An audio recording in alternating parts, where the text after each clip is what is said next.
It's just gone 15 GMT, and we start with some breaking news from the occupied West Bank, where at least 4 Israelis have been shot and killed near the illegal settlement of Eli.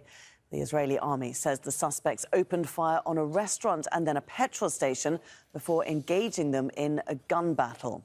Now, this comes a day after 6 Palestinians were killed in an Israeli attack on the Jenin refugee camp. Let's go live now to our correspondent, Imran Khan. He's standing by for us in occupied East Jerusalem. Imran, fill us in a little bit more on what happened.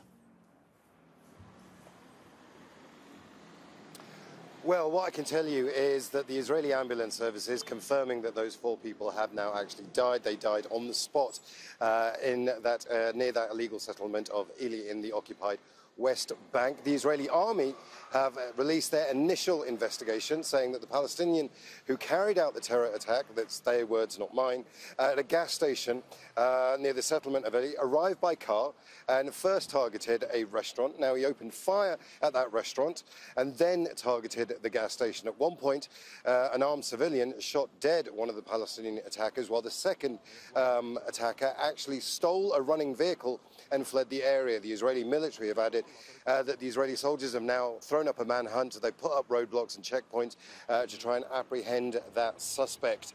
Now, this is a very serious attack, but it does come a day after the events in Jenin, where Palestinians were killed in a raid that actually used helicopter gunships, something that we haven't seen in the occupied West Bank for about 20 years. Now, it's very difficult to figure out what kind of motive there may have been for this attack, but the timeline suggests that it may well have something to do with those Jenin attacks. But until somebody claims responsibility, we don't know. Now, in terms of responsibility, we are seeing gun attacks like this, and they seem to be taking place by people who aren't really affiliated with any particular group, but are looking for revenge when it comes to the things that they've seen go on in the occupied West Bank. Now, this is a moving story.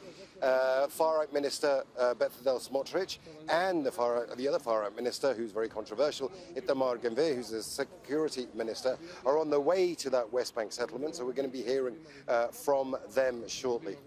Absolutely. As you say, it's a very serious attack, and the Israelis will be taking it seriously, and it's bound to provoke some sort of response.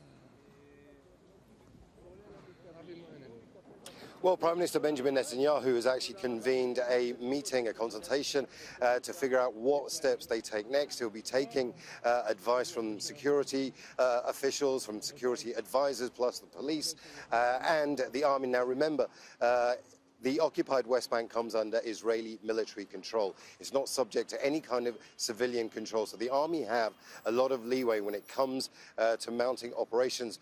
But there is talk of this large-scale operation within the occupied West Bank. It's something that the right wing of this coalition, the far right, are actually calling for. They want a decisive operation within the occupied West Bank. That's something that the police and the army have resisted so far, but more and more attacks like this take place. Those calls grow ever louder. Have we heard anything from the Palestinian leadership so far, Imran? Not yet. It's far too early to tell what they're going to be able to say.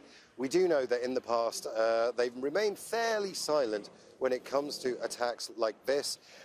Simply, they don't want to kind of alienate anybody. But it's likely when it comes to something like this, as serious as this, they will react, and we'll probably get that in the coming hours. OK, Imran Khan bringing us all the latest there on that shooting in the occupied West Bank, which has killed 4 Israelis near a settlement.